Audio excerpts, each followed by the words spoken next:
Yo, this is Afro, aka All Flows Reach Out, and you're listening to Built for This Network. Yes, sir.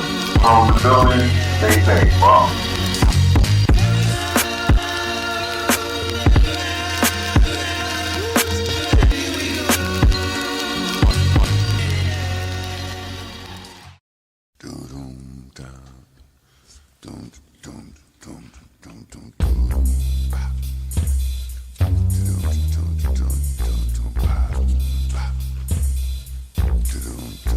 Hey, yeah, we're the same brothers from a long time ago. We was talking about television and doing it on the radio.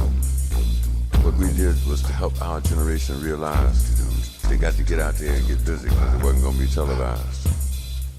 We got respect for young rappers and the way they freewaying. But if you're going to be teaching folks things, be sure you know what you're saying. Older folks in our neighborhood got plenty of know-how. And remember, if it wasn't for them, you wouldn't be out there now. And I ain't coming at you with no disrespect. All I'm saying is that you damn well got to be correct. Because if you're going to be speaking for a whole generation and you know enough to try and handle their education, be sure you know the real deal about past situations and ain't just repeating what you heard on a local TV station. Sometimes they tell lies and put them in a truthful disguise. But the truth is, that's why we said it wouldn't be televised. They don't know what to say to our young folks, but they know that you do. And if they really knew the truth, why would they tell you? The first sign is peace. Tell all them gun-toting young brothers that the man is glad to see us out there killing one another. We raised too much hell when they were shooting us down, so they started poisoning our mind and trying to jerk us all around. And then they tell us they got to come in and control our situation. They want half of us on dope and the other half in incarceration. If the ones they want dead ain't killed by what they instigated, they can put some dope on the brother's body and claim it was drug-related. Tell them drug-related means there don't need to be no investigation, or at least that's the way they're gonna play it on the local TV station. All your 9mm brothers, give them something to think about. Tell them you heard that this is the new word. They got to work that stuff out. But somehow they feeling the wrong way with a gun in their hands. They feeling real independent, but they just pulling contracts with a man. 5 and 5 will tell you it's hopeless out there on the avenue, but if they really knew the truth, why would they tell you? And if they look at you like you're insane and they start calling you scarecrow and say you ain't got no brain, or start telling folks that you suddenly gone lame, or that white folks have finally co-opted your game, or worse yet, implying that you don't really know, that's the same thing they said about us a long time ago. Young rappers, one more suggestion before I get out of your way. But I appreciate the respect you give me and what you got to say. I'm saying protect your community and spread that respect around. Tell brothers and sisters they got to calm that bullshit down, because we're terrorizing our old folks and we brought fear into our homes, and they ain't got to hang out with the senior citizens. Just tell them, damn it, leave the old folks alone. And we know who's ripping off the neighborhood. Tell them that BS has got to stop. Tell them you're sorry they can't handle it out there, but they got to take the crime off the block. And if they look at you like they think you're insane, or start calling you scarecrow thinking you ain't got no brain, or start telling folks that you suddenly gone lame, or that white folks have suddenly co-opted your game, or worse yet, saying that you really don't know, that's the same thing they said about me a long time ago. And if they tell folks that you finally lost your nerve, that's the same thing they said about us when we said Johannesburg. But I think you young folks need to know that things don't go both ways. You can't talk respect on every other song or just every other day. What I'm speaking on now is the raps about the women folks. On one song, she's your African queen, and on the next one, she's a joke. And you ain't said no words that I haven't heard, but that ain't no compliment. It only insults 8 people out of 10 and questions your intelligence. 4-letter words or 4-syllable words won't make you a poet. It will only magnify how shallow you are and let everybody know it. And if they look at you like they think you're insane, or they call you scarecrow thinking you ain't got no brain, or start telling folks that you suddenly gone lame, or that the white folks have finally co-opted your game, or you really don't know, they said that about me a long time ago.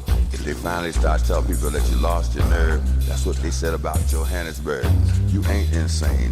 You have got a brain. You haven't gone lame. You have got your game. Remember, keep the nerve. Keep the nerve. Keep the nerve. Keep the nerve. We're talking about peace.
Feeling myself, but I stay in my lane. I know you thinking you nice, but you sounding the same. He need to switch up his flow, but I know that he ain't. Shit, maybe he want to and probably can't. He talk a lot, but ain't saying a word. He's 16, sounding like he be lacing his herbs.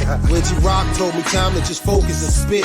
Quit worrying about the niggas abandoning shit. I dropped broken and they told me quit biting your tongue. The way you writing sounded like you forgot where you from. Say you from the hood, but you sound like a minister now. Yeah, I could take it there, but shit, I just like how this sound. I should address some of this drama, but letting it go. Shit, I can't keep playing with you niggas, I'm getting too old. The last words Bone told me I never forget. Quit playing with this music and do it to death. Shit, I came back.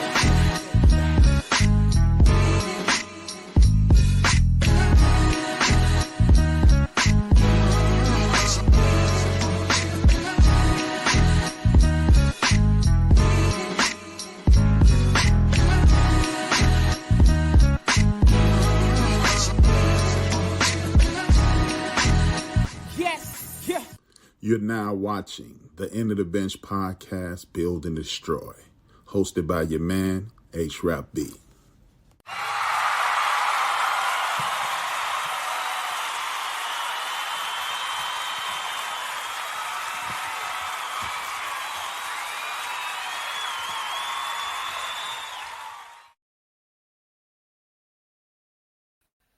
Good evening. It's your man H-Rap coming at you live and direct. This is the End of the Bench Media program by the name of Build and Destroy.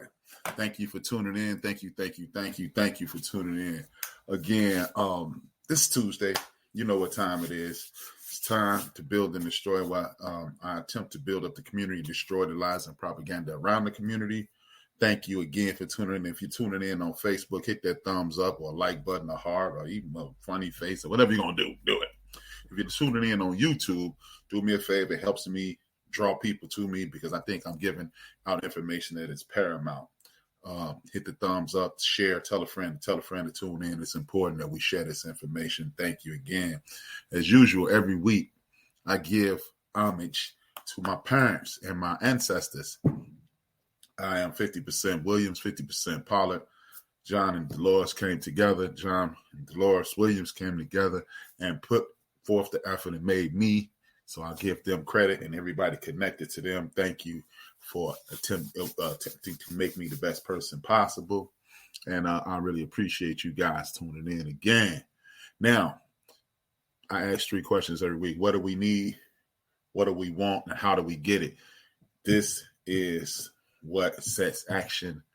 Conversation sets forth action. Action brings about change. And that's what we're looking for. I am going to talk about 3 interesting topics. Well, a few interesting topics tonight. And I'm going to, as usual, I got a suggestion from my sister. She told me about the videos. The videos that I play twice a show. They're both about history. And my brother Ant told me the same thing.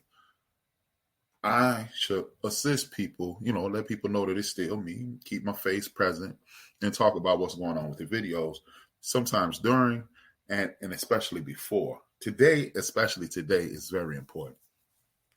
I was asked, how do you know what you're posting is true?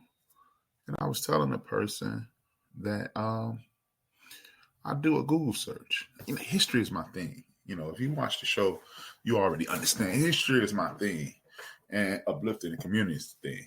So what I don't do a deep dive or thorough search, and I'm not putting tens and hundreds of hours into it, but I do Google the information. If I can find the information that coincides with the video, I'll post the video.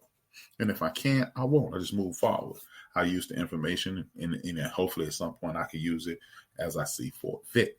Now, this evening, I'm going to talk about the Proud Boys and how some of these white nationalist groups and then the media, that's like it's almost a running joke at this point, how people in our community have issues with the media. Talk about the media tonight, how racism is tied into it, and how CNN is moving into a position to basically destroy the community. And I'm being a bit hyperbolic, but I'm not being hyperbolic. I'm going to talk about Terry Sewell, sister, I think she out of DC. Missouri. I'm sorry. I think she out of Missouri. It doesn't make a difference. She's a congressperson, and she's trying to reinstitute laws, and I'm going to address my city. Today was the second.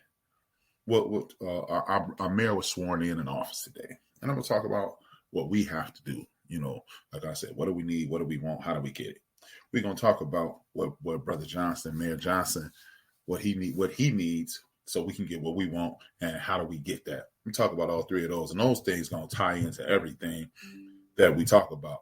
I have 2 videos on today. I usually don't describe the videos, but thanks to my sister Kim, shout out to Kim, I am going to change that because she made a suggestion. And if anybody else has any suggestions for me, please, I welcome it, the input, because the program is to enhance the community. It's not about me yammering and pontificating and making myself seem as if I know everything, because I don't.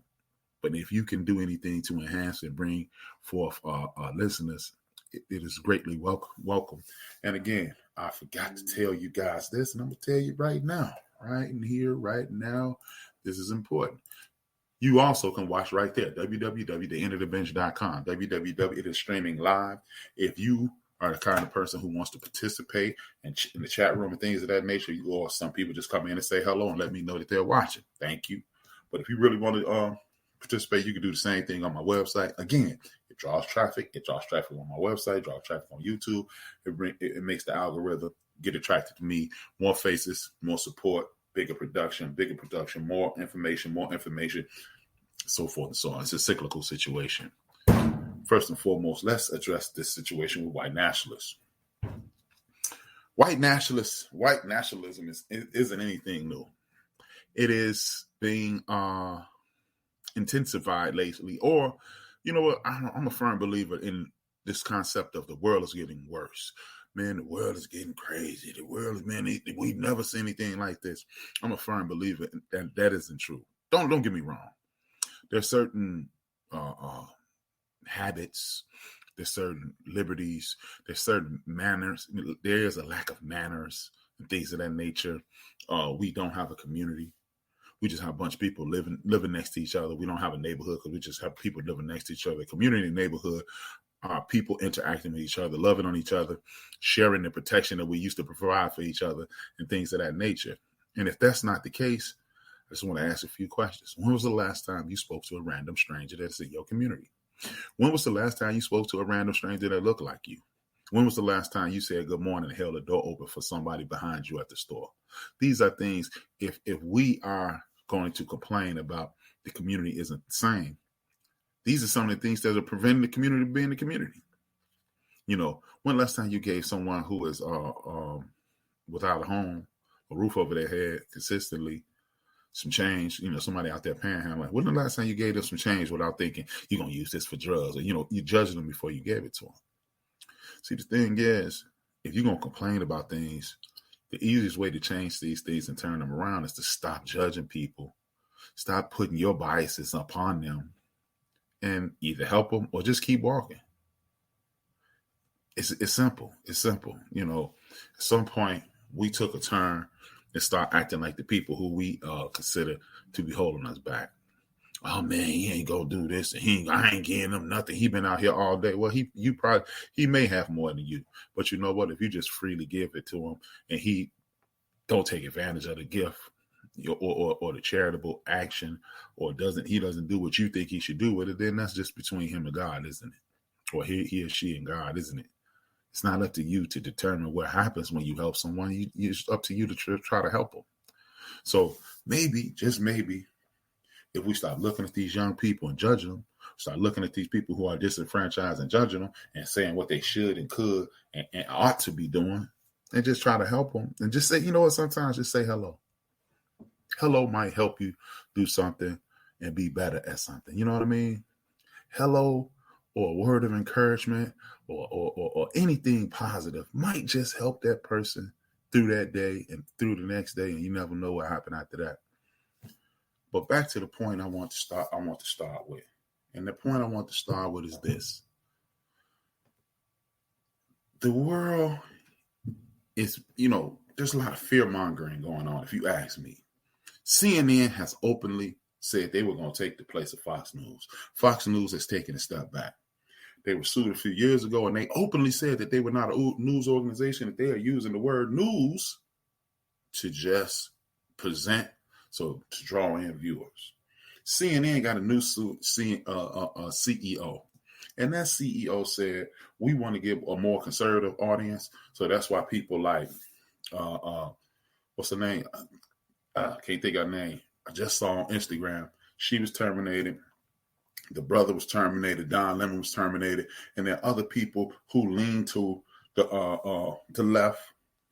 And then the right-wing people are starting to filter into CNN. Don't be surprised if Tucker Carlson shows his face on CNN again. Last week, your former president, Donald J. Trump, if you ask me, don't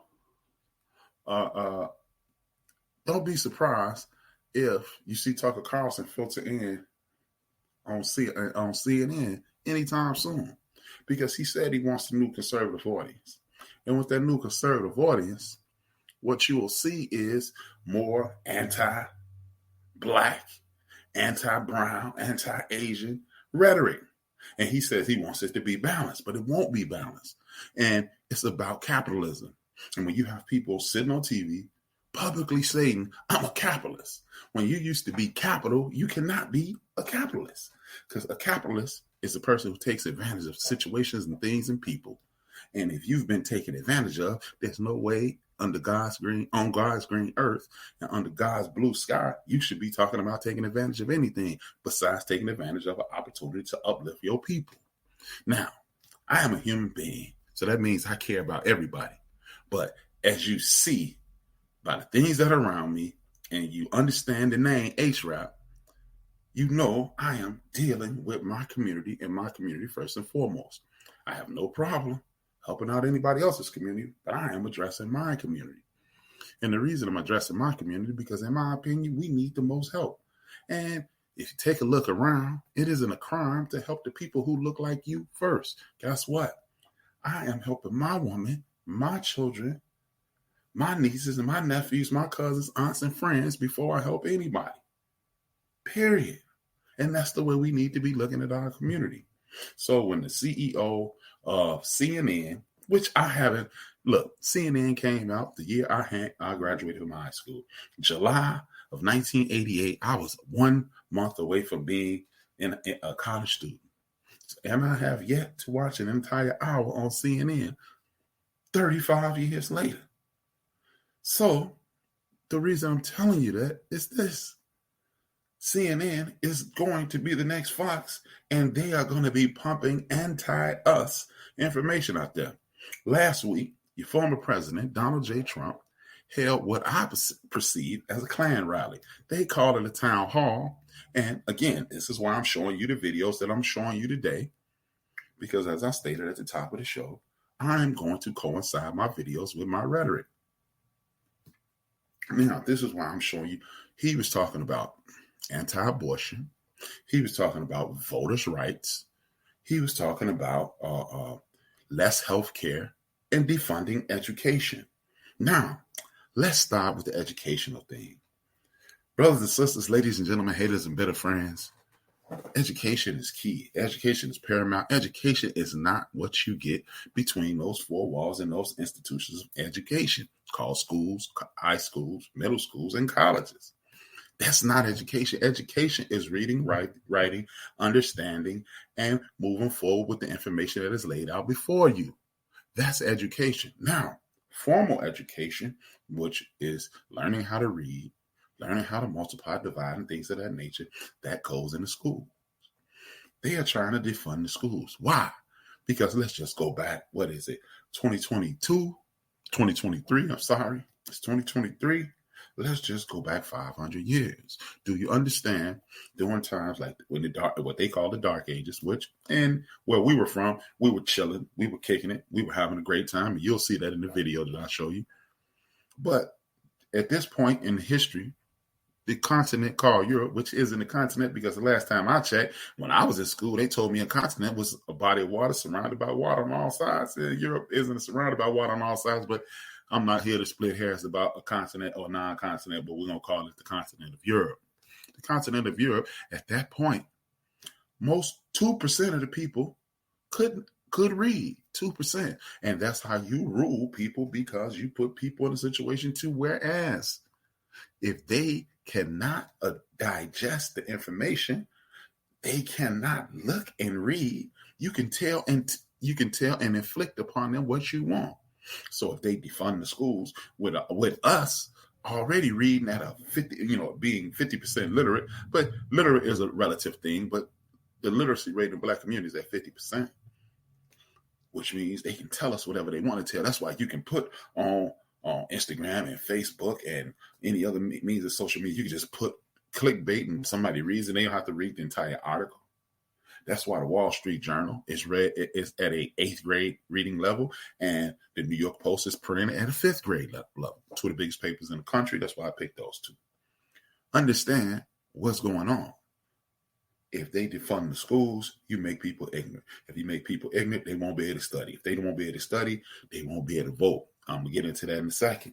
How does voting tie into that? Because in 1892, May 12th, which would be Friday, the state of Louisiana had to ratify their constitution. Why did they have to ratify their constitution, Rap? They had to ratify the constitution because they lost the war. They were part of the Confederate and they lost the war. And they created things like poll tax. What's the poll tax? You had to pass a literacy test, a test on literacy. Sister Fannie Lou Hamer, rest in peace, and salute to her. She's an awesome ancestor out of great state of Mississippi. I understand Fannie Lou's from Mississippi, but she had to pass a poll tax to get her to be able to vote. And if you don't have education, you'll never be able to pass that poll tax. And if you can't pass that poll tax, you won't vote. But you hear brothers and sisters who are in position of celebrity tell you the voting don't matter. But if anything, I've never seen anybody stick up a homeless man. You know why? Because the things that he have are more than likely not valuable. And if they're not valuable, nobody's trying to take it from you. So if the right constantly since 1892 on record have been trying to remove the right to vote from you, and guess what? Women didn't even have the right to vote. You needed a penis to vote back then. So women didn't even have the right to vote then. But guess what? We had a community because those women will commune with those men, and those Black men before this point would say, hey, we're going to vote for the best interest in our community. And then we vote for the best interest in our community. And we had things. Back to the point. They're still doing this. 1892, May 12th, they created the Constitution of the state of Louisiana, because when you lose in the Confederate, you have to rewrite the Constitution. And then they continue to stop us from voting, because when you stop us from voting, you stop the sheriff, the real law enforcement in the state. Police officers are security guards. No disrespect to my man Dan Allen. He's a police officer. Devon Day, he's a police officer.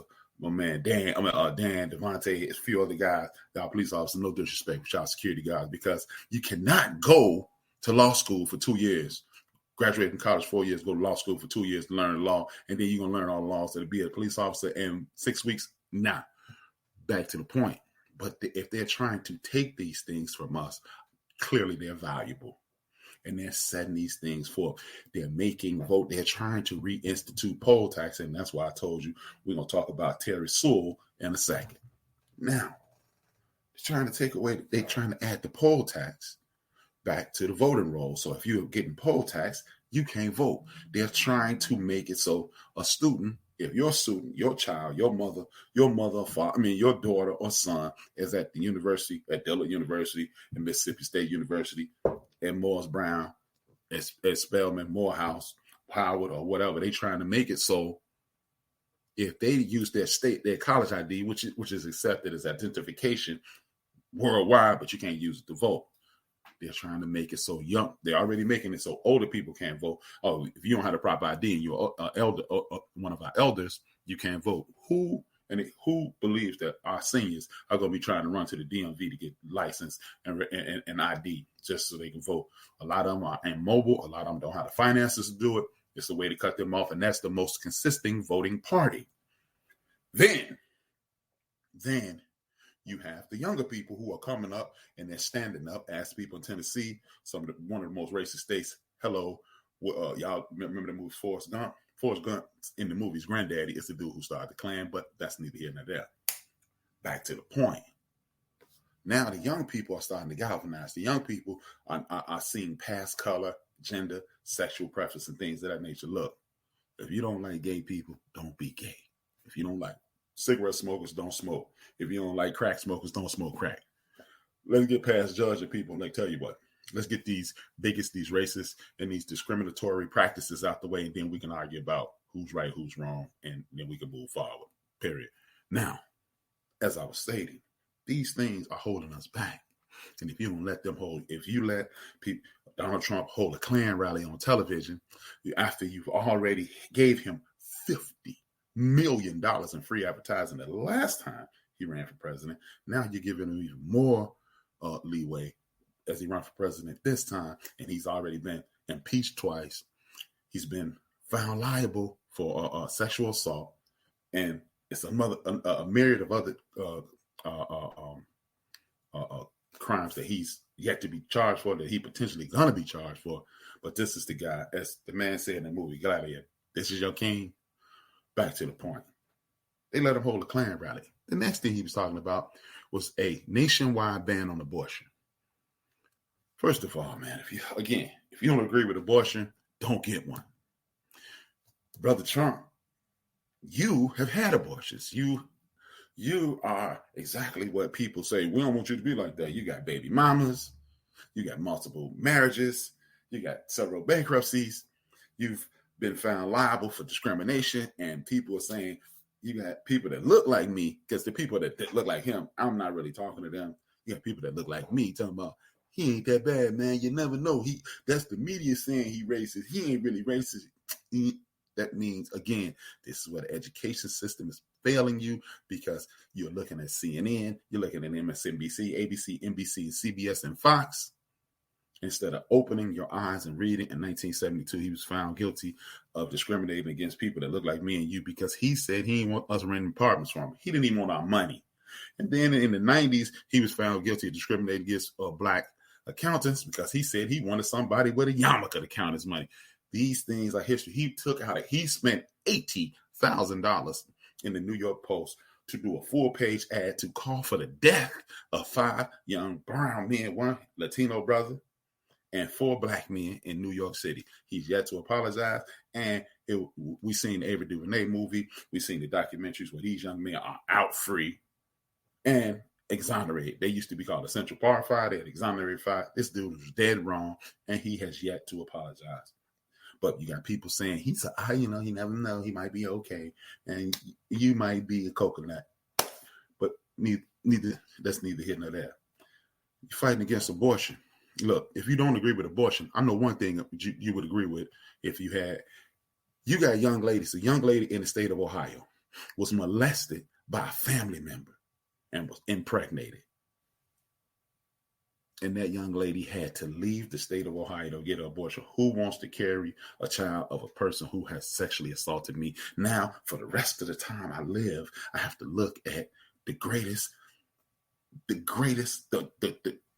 detriment to my humanity I've ever said that has ever been stricken on my life. No one needs to live like that. And sometimes, hey, if you don't agree with abortion, again, you don't have to get one, because I don't see many women disagreeing with this, but the men need you to stand down, because this has absolutely nothing to do with you, because you don't have a uterus. If you don't have a uterus, don't talk about abortion. But again, this is the woman's body. As I talk about every show, and I'll be talking about right after I finish this portion, there's a omnibus bill. I'm going to talk about it, and I'm going to incorporate this into the conversation. There's a omnibus bill created by Lauren Underwood. It's for Black maternal health. It's about female maternal health. You have women dying at an alarming rate, 60% higher than in 1965, and for Black women, it's 30% higher than that. 1965. Do you know how many technological advances that we've had since 1965? Come on, man. Work with me. Now, I need you to take down this number, 202-225-3121, 202-225-3121. Call the House of Representatives in the United States of America. Identify yourself as yourself and a registered voter, if that is what you are, and say to your House of Representative person, You don't even need to know their name. You call in DC, they'll direct you to them once you give them your name, and they'll direct you. And you let them know you need the support for Lauren Underwood's Monuments Bill, because you need $1.2 billion. I think it's 1.9, but we don't stick with $1.2 billion added to maternity rooms and women's health, because all of us got a woman in our lives that we care about. And then you're going to call your senator and add the same thing. 202-224-3121, 202-224-3121, say the same thing. We need this bill passed because all of us have mothers, a lot of us have daughters, sisters, and so forth and so on. So, but they're talking about doing away with that. Then they're talking about doing away with general health care. First and foremost, they call these developed countries. What in the entire hell is a developed country? Look, we pay taxes. Our roads are tore up. We pay taxes. Our schools are horrible. We pay taxes for a myriad of things. The only thing they buying is guns to blow up things. And those guns are useless because those guns are run by computers, and a lot of people can take over those computers and stop those guns from doing things. But I need you to make these phone calls so your sister, your brother, your niece, your nephew, somebody that you love can live potentially. When you give birth to a child, that woman should be in a birthing room. It is counties in this country, full counties that don't have an OBGYN. Counties. There are people giving birth. 1,100 people transitioned last year alone. 80% of those women should still be walking the earth. So, but you got Donald Trump on TV saying he's going to do away with these things. People, if voting don't count, what does? Now, voting counts on every level. And if it didn't, why are they trying to take it away from you? Because when you give people the power, they'll do the things that this dude is trying to do. Poll tax, eliminating public education, eliminating public health opportunities, eliminating education. I said that already. Eliminating food. Do you understand? The last one, this dude was in office, they did away with the fact that they have to tell you what's in the things that you drink and eat. Remember, it used to be a detailed list on the back of your food, on bottles of food that you purchase, boxes and processed food, which we shouldn't be eating anyway. But now they don't even have to do that. They could literally put rat poison or something. They ain't got to put it on there. Because small portion of strychnine poison won't kill you initially. But if you eat enough of it, you're going to die. And that's just the way those thing goes. But we must do these things. See, they attack our women because they understand if we limit the power of women, if we limit the force of women, if we push forward with women, then and only then can they rule the world. Because for whatever reason, their women fall lockstep and toe with them. I understand 52% of white women voted for Donald Trump, the same dude that said grab him by the crotch. Understand what you're dealing with. Look, I'm going to play you a video, and in this video, you'll see why they want sisters out of here, because you will see exactly what's going on. Now, as you see this video, I want you to understand this. The movie The Woman King is called A Breadcrumb. Were they 100% accurate with bullet points like a thesis statement? No, they were not. It's called A Breadcrumb because you're supposed to see a video like what I'm about to show you, and it should trigger you to go look into these things. It's a movie called Woman King that gives you highlights of these women I'm about to show you, and this is a very good reason why they want to limit Black women from living, because if they keep Black women alive, they might turn out like this. Your man H-Rap. I'll be back shortly. Check it out.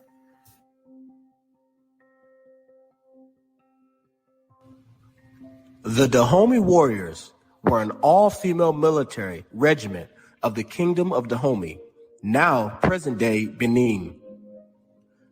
Reportedly assembled in the mid to late 1600s, the Dahomey female warriors were known for their indifference to pain and fierceness in battle, as well as having great socio-political influence over their kingdom to protect and enrich their own empire. By the mid-1800s, they numbered between 1,000 to 6,000 women. When the French invaded Dahomey in 1892, the women warriors put up an aggressive resistance, Afterward, the French soldiers noted their incredible courage and audacity in combat, as cited by the African American Registry, an online consortium of Black history educators. Fierce battling between the warriors and Europeans continued, but the African female warriors were eventually outnumbered and outgunned by the colonizers as the full-grown men troops of the Europeans showed no mercy during their battles. While the Dahomey warriors were certainly powerful fighters, Leonard Wanchicon, a professor of politics and international affairs at Princeton University, argues it's important to look beyond the shock value of their female warrior status when considering the warriors' legacy in history.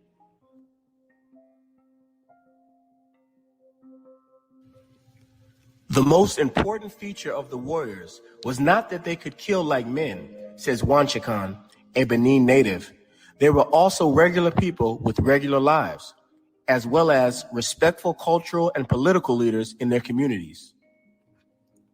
There is a widespread misconception that gender equality is a Western value, adds Wanchicon, when in fact European colonization was a detriment to women's rights in Benin, where the French disassembled the Dahomey warriors and banned female education and political leadership. When we push back against this misconception and embrace the culture of gender equality that was thriving in Benin and places like it before colonization, Wanchicon adds, it is a way to embrace the legacy of this exceptional group of African female leaders that European history tried so hard to erase. And we want to say here on this channel, we uplift all Black women all over the world who are doing great things. There is no gender war on this channel. Unfortunately, far too many of our people still fall for that Willie Lynch nonsense, which puts the man against the woman, the young against the old, the tall against the short, and so on and so on and so on. And all of these stereotypes are played against our people, and many of our people still fall for the okie doke.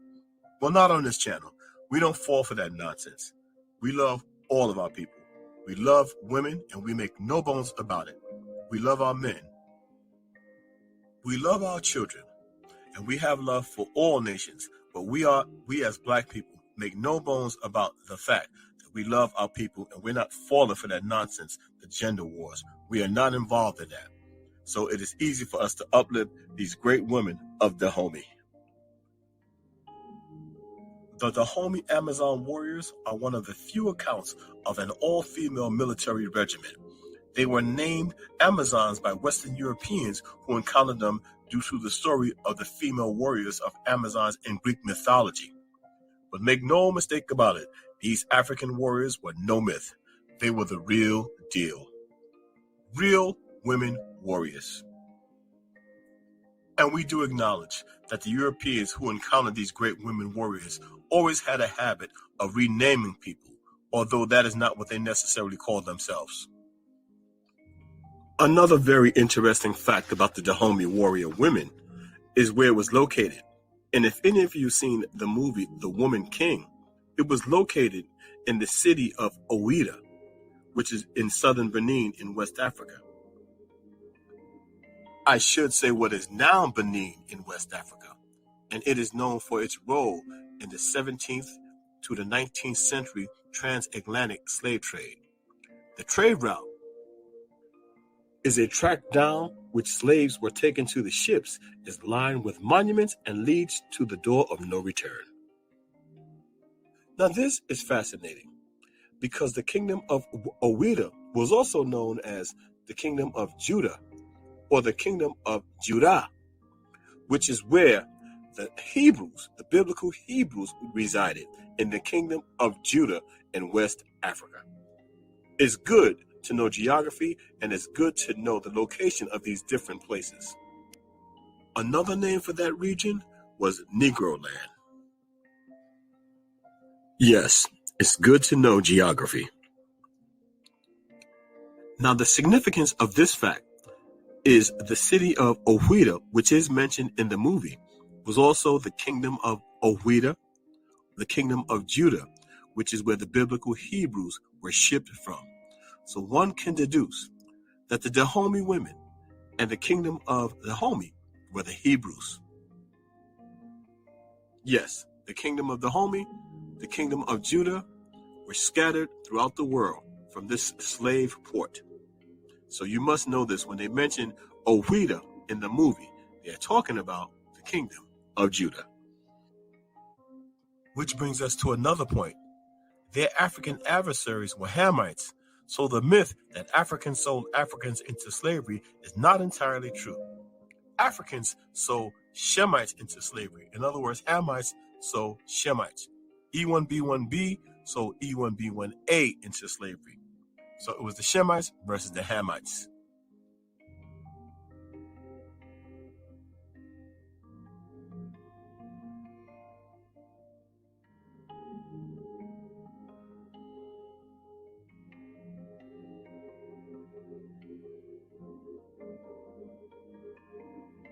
The Dahomey's biggest adversaries were the French. In the movie The Woman King, they did not play up this battle nearly as much. What was disturbing to me is how they emphasized the battle between black men and black women, and they showed the brutality of them fighting and killing each other. When the truth is, their biggest adversary was the French. And yes, the Dahomey, for as long as they could, they held their own against the French, and they certainly chased them out of that region for as long as they could. And they held them off and fought them off for years. So today, we salute our warrior sisters, the real Amazons, the real warriors, the real Dahomey women. The Black Excellence and Abundance channel, where Black history is every day. Good evening. And I want to say shout out to my man Anthony, who just got into the channel. Inside joke. Well, I'm back though. I'm back. Thank y'all for tuning in. This is Build and Destroy, where I attempt to build a community and destroy the lies and the propaganda around the community. As I stated about that last video, the reason I showed that is because when you have that in your DNA, see, today's videos will be about showing you that what, you know, to quote the great Marcus Garvey, what Africans have inside of them. What Africans have done, they can do. That's the quote. What Africans can have done, they can do. You, my sisters and brothers, are descendants of enslaved Africans and migrated Africans. Don't ever forget that the Folsom people and other tribes throughout the African diaspora migrated over here, over to this side of the world in the Western, what we call the Western Hemisphere. If you don't believe it, do yourself a favor and Google Turtle Island.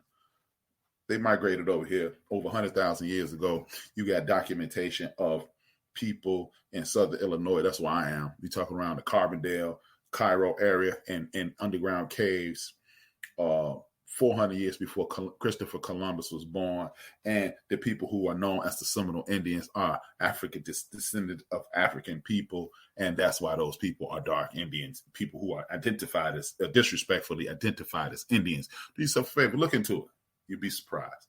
So the reason I'm showing you that is the same things that are in those women from the western part of Africa are in our sisters over here. When you talk about people like Sojourner Truth, the aforementioned Fannie Lou Hamer, Shirley Chisholm, Harriet Tubman, and people of that nature, your sister, my sisters, your mother, my mother, your women, my women, whatever. And I hate to sound like we own them, but the women who are in our lives, I'll rephrase that, the women who love us and the women we love, that is inside of them.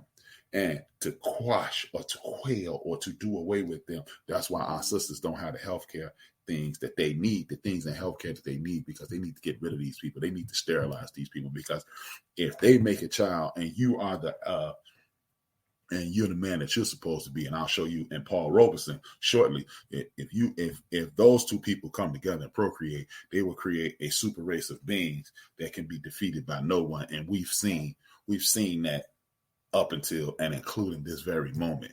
Yeah, we have issues in our community. We have issues in Chicago, which is, by the way, do yourself another favor. Go to FBI.com. Look up top 10 most dangerous cities. Chicago is about 14th.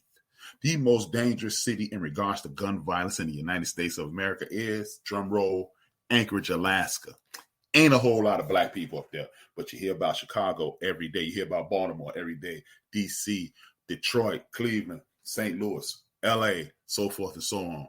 But the top 5 most dangerous places are predominantly, in regards to gun violence, are predominantly populated by people that don't look like me. So again, stop listening to the propaganda. This is why at the top of the show I was talking about education and how education benefits you, because when you can read, you will look up those things. When you look up those things that benefit you. When those things benefit you, you'll stop thinking that you're less than and understand that you're greater than any lie that's ever been told about you. Back to the topic. Sister by the name of Terry Sewell. She's trying to reinstate your voting rights that were destroyed back in 2012. By first, it was destroyed by a group of people that I'm really not mad at one thing, but I'm not going to get into that. That's a conversation we can have one-on-one. If you want to talk to me about what I was saying about voting rights, Citizen United made businesses and corporations people.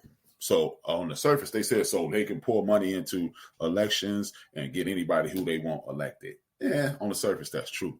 But the reality of it is this. They stopped educating people on civics back in 1981. When I was 11 years old, they did away with civics. They used to call it basic skills. When you do away with civics, then you don't realize the importance of voting. Oh, man, voting don't do nothing. You're right. Because guess what? What is voting going to do? I voted and nothing changed. And I can give you a hammer. And I bet you can't build a house, because a hammer is one of the tools to build a house. It's not the only tool it takes to build a house. Voting is literally the equivalent of having a hammer. Bam! Your vote is hit. You got the person in. But guess what? I'm going to talk about this about when I get on my city, Chicago, and I'm going to give my brothers and sisters in Chicago marching orders if you're willing to accept them. But look, what we need to do, I was listening to a brother by the name of Killer Mike and another brother by the name of T.I., a.k.a. Tip. They were having a conversation, and they struck a chord with me. Killer Mike made the statement. Actually, he got it from David Banner. Salute to the homie David Banner, right about the SIP. Yup.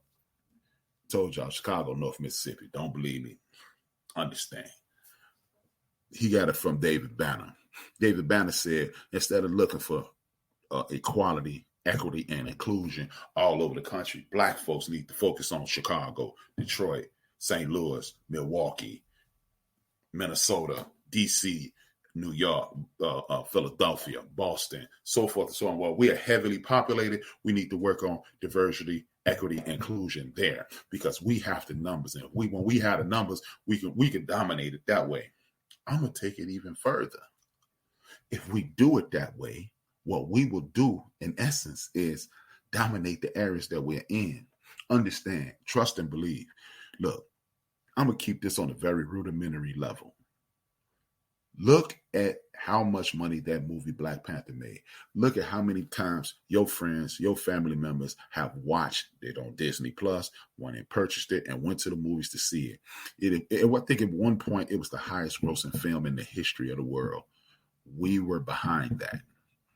Imagine if we stopped investing in Louis Vuitton, Hennessy, Dos Equis, Anheuser-Busch, so forth and so on. What happens?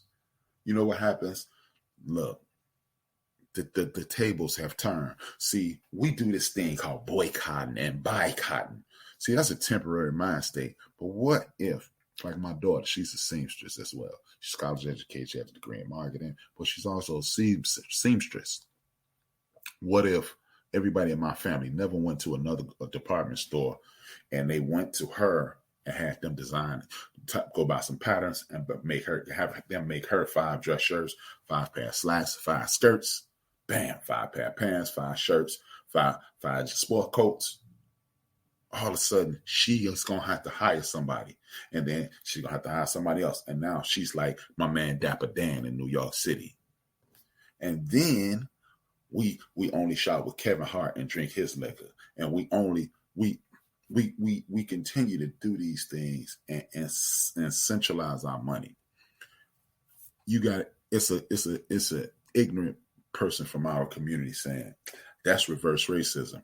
That's not going to get us anywhere, but it would, because I live in a city in which they have a Ukraine village, a little Italy, a Chinatown, and ain't no black town. It used to, hey, the dude told me it wasn't derogatory. He was from that culture. It's even a Jew town in Chicago. It was a shopping district called Jewtown. Everybody has their own district, but us. Everybody got, and the second largest shopping center in the city of Chicago is right here in Little Village. What is Little Village? Where our Mexican brothers live. So if they have, look, the number one is what's called the Magnificent Mile, where people all over the world fly into my city and they go shopping on the Magnificent Mile. 365 days a year. If you go on Michigan Avenue around 11 a.m., you will literally see millions of people. 352 weekends a year, 365 days a year. You'll see a million people on Michigan Avenue. And if it's a million people of all culture on Michigan Avenue, and the number 2 district is right down the street from where I am in the Latino neighborhood, well, the way we shop, we need to have our own district, so forth, and do that and repeat that throughout the country. And when we do that, we don't have to, the politicians ain't going to do what we want them to do, because we will do what we want us to do.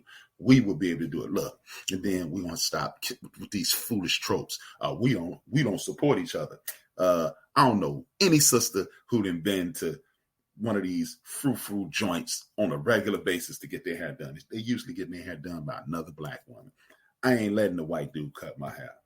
Twin, Ron, or Keith cutting my hair, or my nephew. Only 4 people cutting my hair. So, and none of these people have cut my hair. Those people who cut my hair for the last 40 years know that. I'm my man P, 35 years. But these are the people who cut my hair. You ain't going to get no chicken wings from nobody else. You ain't doing a whole lot of stuff. But we have this notion in our mind that we don't support each other.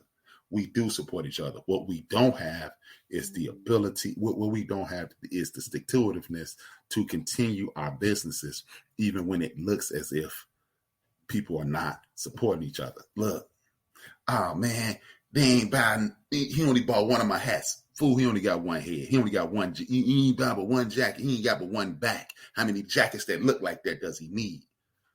People, stop buying. When you say people are not going to support you, it becomes a self-fulfilling prophecy. If you are not buying, if you're not selling air, food, or shelter, don't nobody need that every day. Or soap, wipe your butt, stuff like that.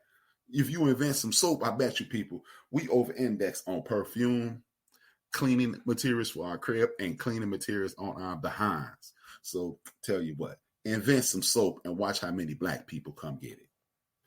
Otherwise, you must expand and not talk to your family. Look, your sister only can buy so many hats from you, bruh. It's not going to, they can't, everybody in your family just not going to keep shopping with you like that. But that does not mean that they don't support you. You ain't selling stuff that they need. Start selling things that people need and they will support. But again, back to this. If we do these things on a regular basis and we can continue to support each other and stop living up to the tropes that they've given us to live up to, then and only then will you be successful as a community. Look, we have to support people like Terry Sewell. We must get behind her. And guess what? Guess what? I am going to show the brothers again. I'm going to show the brothers again. Now, I gave the sisters some support. Now, I'm going to show you one of the greatest human beings in the history of the world. And man, I wish I had video on his wife because she's equally great. But I'm going to show you this other video about one of my heroes. He goes by the name of Paul Robeson. This is one of the greatest men to ever walk the earth, one of the most intelligent men to ever walk the earth. His name is Paul Robeson. I'll be back shortly to close out the show.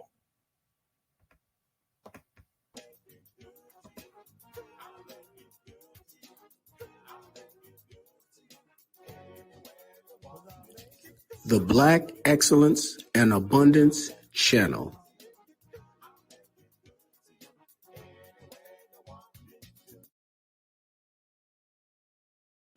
Very few people can do many things well. Well, Paul Robeson did everything well. He is the epitome of Black excellence and abundance. He was a scholar, a professional athlete, a professional actor, a professional singer, a global activist, and a civil rights advocate. Paul Leroy Robeson was born in Princeton, New Jersey in 1898 to Reverend William Drew Robeson and Maria Louisa Bustill. His father, William, was of Igbo/Hebrew origin and was born enslaved. His father, William, escaped from a plantation in his teens and eventually became the minister of Princeton's Witherspoon Street Presbyterian Church. Paul had 3 older brothers, William Drew, Reeve, and Ben, and 1 sister, Marion. His father recognized his gifts at an early age, and young Paul would sometimes fill in for his father during sermons when he was called away. His acting and athletic talents emerged very early while he attended high school in Somerville, New Jersey. There he performed in Julius Caesar and Othello, sang in the chorus, and excelled in football, basketball, baseball, and track. He won a statewide academic contest for a scholarship to Rutgers and was named class valedictorian. In late 1915, Robeson became the 3rd African-American student ever enrolled at Rutgers, and he was the only one at the time. He starred on the Rutgers Scarlet Knights football team. While at Rutgers, he joined the debating team, sang off campus for spending money, and on campus with the Glee Club, this all during the time of Jim Crow segregation. After a standout junior year of football, he was recognized for his athletic, academic, and singing talents. At Rutgers, Robeson expounded on the hypocrisy of African Americans fighting to protect America in World War I, but while at the home, not being given the same opportunities in the United States as whites. He graduated Rutgers with 4 annual oratorical triumphs and varsity letters in multiple sports. He was selected first-team All-American in both his junior and senior year and was considered the greatest ever by many. Academically, he was accepted into Phi Beta Kappa and Captain Skull. His classmates recognized him by electing him class valedictorian for a second time. Robinson entered Columbia Law School in February 1920. Robinson met and married Eslanda Essie Goody in August 1921.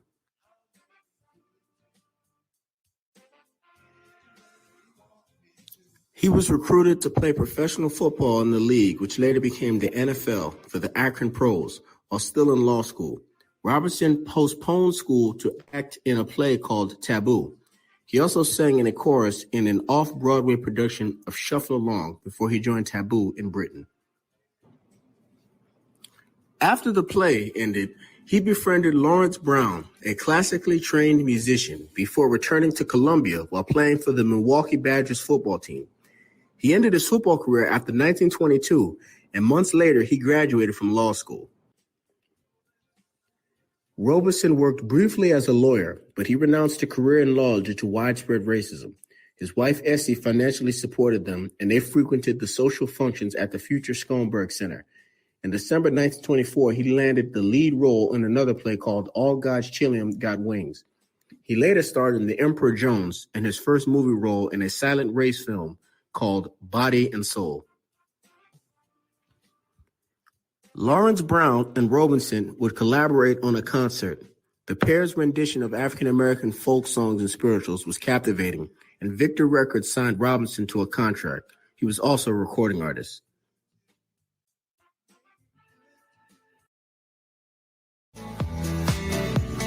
I'm Nick Nimmin, and I'm a StreamYard user. For the last 6 years, I've been live streaming. In 1928, Robeson starred in the London production of the American musical Showboat. This is where his rendition of Old Man River became his signature song for all future performers. His performances were so well received that he was summoned for a Royal Command performance at Buckingham Palace. He reflected on his life in his diary and wrote that it was all part of a higher plan, and God watches over me and guides me. He's with me and lets me fight my own battles and hopes I'll win.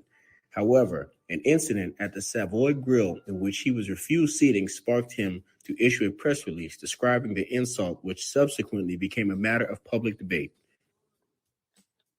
In early 1934, Robeson enrolled in the School of Oriental and African Studies, a constituent college of the University of London, where he studied phonetics and Swahili. His sudden interest in African history and its influence on culture coincided with his essay, I Want to Be African, wherein he wrote of his desire to embrace his ancestry. Robeson believed that the struggle against fascism during the Spanish Civil War was a turning point in his life and transformed him into a political activist. In 1937, he used his concert performances to advocate the Republican cause and the war's refugees. He permanently modified his renditions of Old Man River, transforming it from a tragic song of resignation with a hint of protest implied into a battle of hymn of unwavering defiance and a song of protest. Robeson's last British film was The Proud Valley in 1940.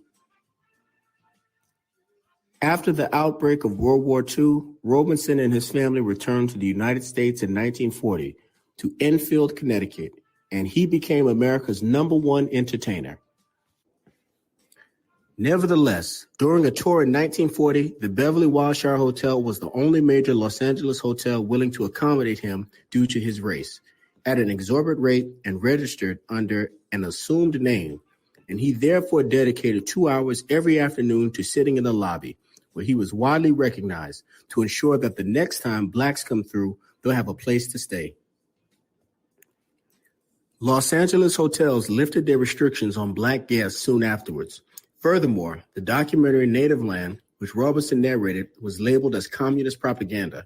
After an appearance in Tales of Manhattan, a production that he felt was very offensive to my people, he announced that he would no longer act in the films because of the demeaning roles available to blacks.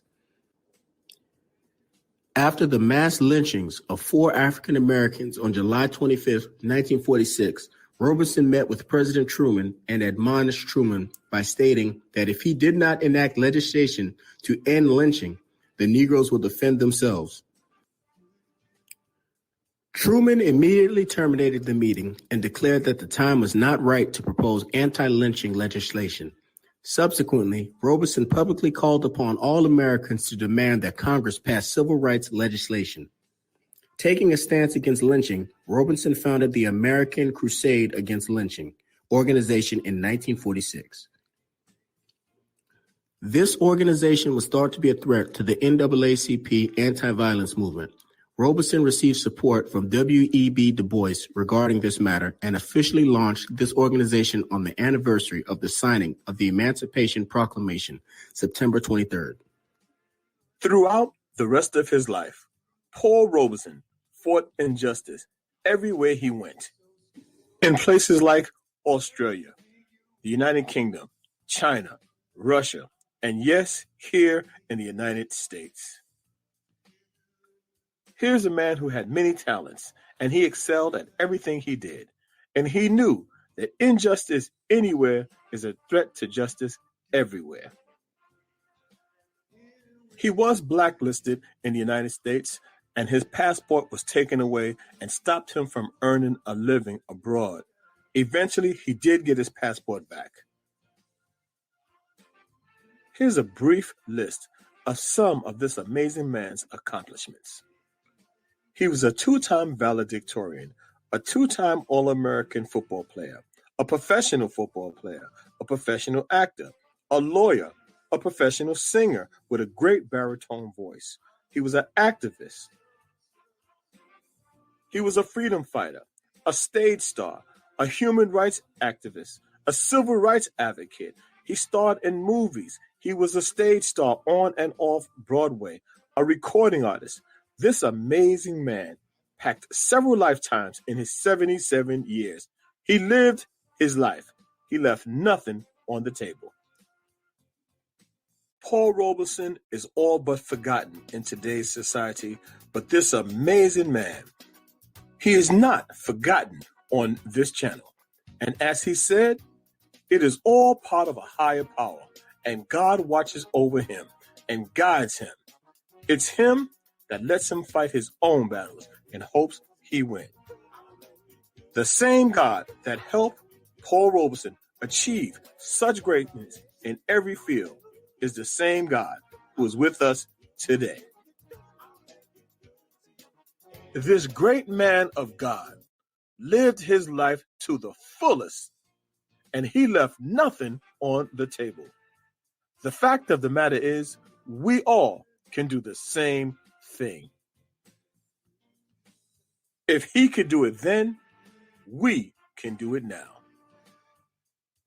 The Black Excellence and Abundance Channel, where Black history is every day. I'm back. As I stated before I left, I was showing you that. And as the man said it, as it was wrapping up, Paul Robeson, one of the greatest people that ever walked the earth because he maximized all his abilities. What we've been trained to believe is that we can maximize all of our abilities. Now, I'm not saying that if you might not be able to sing, you might not be able to write poetry, you may not be able to act, but I'm going to tell you this, God didn't make any blanks. He spoke about God. God don't make no blanks.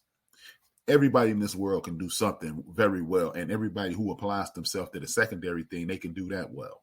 So that's the reason I showed those sisters who are insane warriors and the brothers the brother, Paul Robeson, who was an academic, an athlete, a scholar, an activist, and the things that we excoriate the brother LeBron James for, the things that we tell, oh man, he's this, he got all these derogatory nicknames because he's not doing what the social structure says he's supposed to do. Brothers and sisters, we can do anything that we set our minds to. It's a brother who spent 14 years in jail. He couldn't read when he went to jail. He's on Instagram right now progressing and showing his child how to read. The dude, if you don't like him, the dude Freeway Rick Ross, one of the largest, he was a pawn in the crack epidemic, one of the largest drug traffickers in the history of the country. When he went to the penitentiary, he couldn't read. He got with some other brothers in there who were also drug traffickers, and they taught him how to read. And he got to the point where he went to the law library and got himself emancipated. Brothers and sisters, don't say whatever you can't do today. Oh, I can't do it. I couldn't do it. I didn't do it. No, you can do it, but you listen to the TV, you listen to the radio, and you look at the only options that are available to you, and you limit yourself to those options. People will denigrate you. People will tell you that what you can't do because a lot of people are stuck in the mud themselves. So they would hate, they would despise if you got out of the mud and left them there. But what we're going to have to do is change their mind state. I'm going to get out the mud. I'm going to reach back and get you out as well. That's what we have to do. Before I go, I want to say congratulations and big ups to a brother named Brandon Johnson. He was sworn in as the mayor of the city of Chicago, which I reside. My hometown, place I've lived just about my entire life. Brandon Johnson is the newest mayor of Chicago. Big ups to that brother. Now, what I'm about to say is this. It's time to get on his back. It's time to live on his back. Again, I made the statement early in the program that the hammer is a tool to build a house. That's not the only tool you need to build a house. It is essential to building a house. That hammer is metaphorically the vote. Now, what me and my brothers and sisters, my from all cultures, from all walks of life, who voted for Brandon Johnson, what we need to do is call our state senators, call our aldermen, pay attention to city council meetings because we said we wanted Brandon Johnson to be the mayor. Now, he has a plan to defund the police. And if you are the kind of person, oh man, I want to defund the police. First and foremost, the police were created as a slave patrol, enslaved patrol. What does that mean? They were created to catch enslaved people who were suffering from what at the time they called drapetomania. You know what drapetomania is? That is an enslaved human being who says, enough, I got to get up out of here. And they said that you were mentally ill, so they created the police. So there's no way presently constructed that the police could work for your benefit. You cannot retrain someone. Guess what? My mother raised me to defend my life if someone attacks me. That's how I was raised, 1209. 3526 and 1442 North Sedgwick. That's how it is. And throughout my developmental years, somebody put their hands on you, and quote the great Malcolm X, you make sure they don't put their hands on nobody else. You can't get that out of me. You cannot get that out of me. You can't get that out of my son. You can't get that out of my children, any of my children. You can't get that up out of them. Therefore, if you in a culture, they say, culture eats laws for dinner. So you must do away with the system. You must defund the system, do away with the system, reconstruct the system in which is beneficial to the people, and then you can move forward. If you have a $3 to $5 billion budget, that only thing the budget entails is a bunch of dudes with guns run up on people without guns and kill them, that's what's going to continue to happen. If you start reallocating those funds to mental illness, mental health, after school programs and things of that nature, guess what? People will stop doing stupid stuff. If you need to tap into city council meetings, because that's what things are going down. You need to tap into school council meetings, because they are going to determine what your children learn. You need to be active in your school. You need to have an active conversation if you are a hard-working person who don't have the time, or you need to be active in your children, nieces, nephews, cousins, grandchildren's academic process. Because, for example, I have a degree. So what? I have a degree. 1984, I went into high school. 1983, Dr. Ruth Love made it a mandate that no one could graduate from high school without having a foreign language.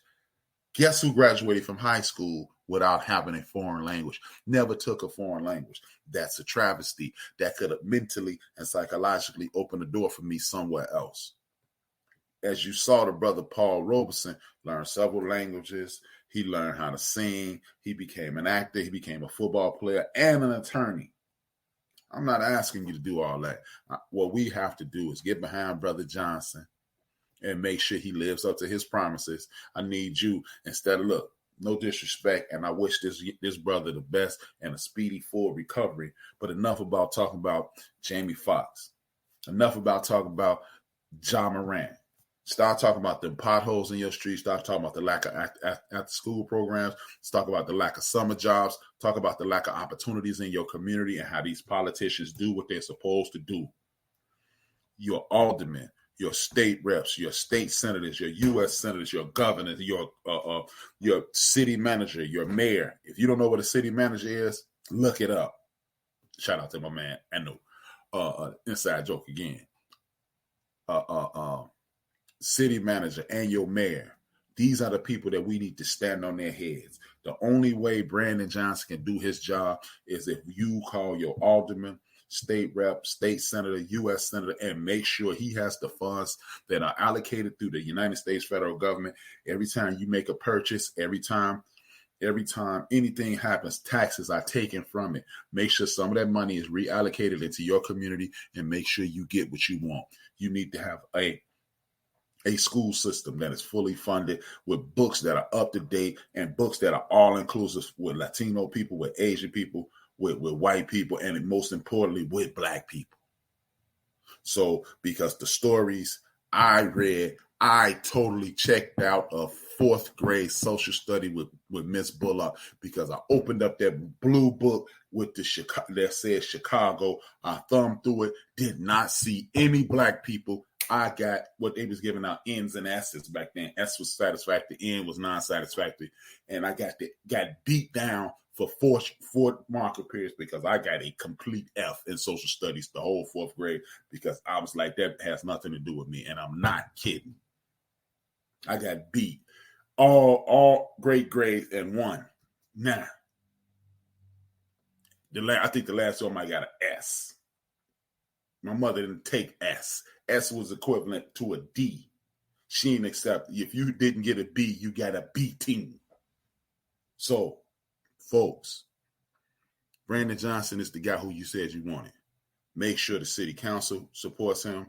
Make sure the aldermen support him. Make sure the state reps support him. And make sure you stay on his butt.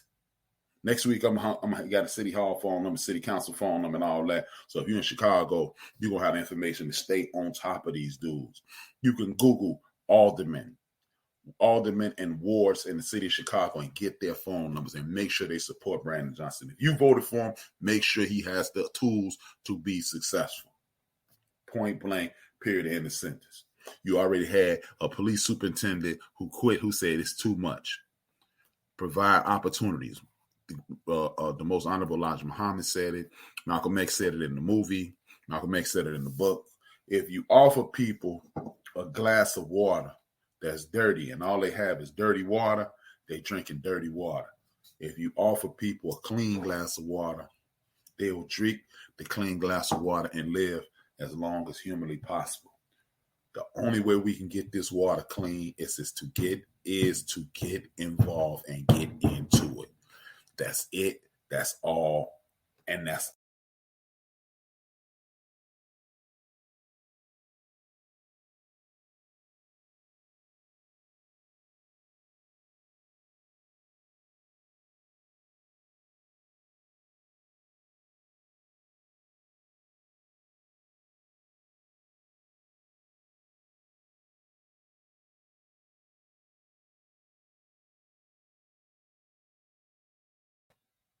I don't know what happened. The man tried to shut me down. But with that being said, I'm back. But I don't know what happened. So what? But get involved, get into it. Or don't just complain, because you complaining ain't doing nothing. Talking to your girlfriend, talk to your wife, talk to your husband, talk to your significant other. It's not going to get you anywhere. Get involved, get into it. If you have a dog in this fight, which we all do in the city of Chicago or wherever you are, this is not just for Chicago. This is the blueprint nationwide. The dude sitting at the White House, who cares? But you better make sure your city is under control by the people who think like you and have your best interest in mind. And again, I want to thank y'all for tuning in. It's been dope as usual. I'm dope. It has to be dope. That's it. And with that being said, salute to Combat Jack, and I say it every week: dream your dreams and man up and woman up and live your dreams, because life without dreams flows in black and white. Life with dreams flows in Technicolor surround sound. And if you want to go someplace, go right now. If you want to go far, you need to go with somebody. Tell a friend to tune in. And I got another surprise coming up in a couple weeks. Me, my man Grade A, and my man Big O, we will be debuting The Cheap Seats live 6:21 p.m. Live on 6:21 p.m. 6/21/2023. The Cheap Seats, where culture meets conversation. We gonna bring it to you. We gonna get butt naked and nasty. With that being said, man, thank y'all for tuning in. Again, if you want to go somewhere, go with somebody. You want to go far, go with someone. And always remember, man, evil and negativity will always be available. You don't have to be present. I want to thank each and every one of y'all, and I salute y'all for the support. I really appreciate it. Y'all know I got mad love for you. 2 fingers, 1 word. Can you dig it? Can you dig it? Can you dig it?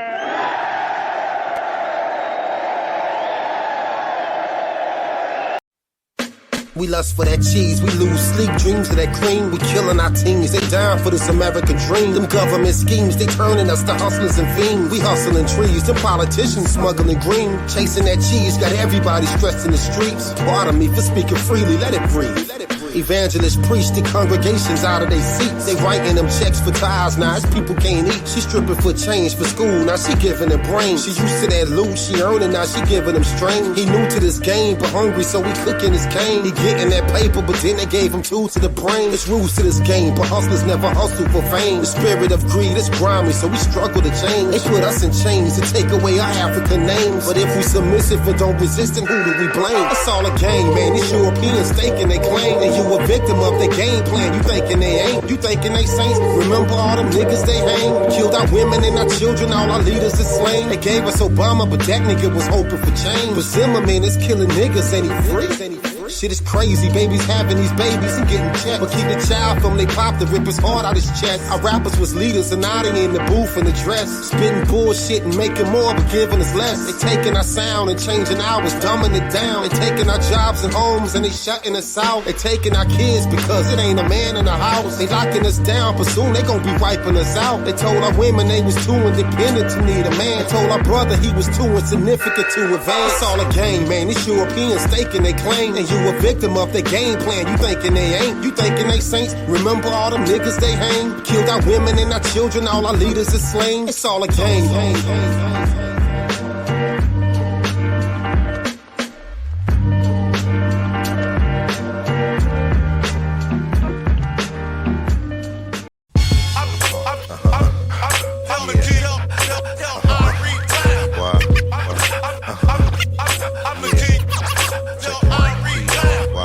Real shit.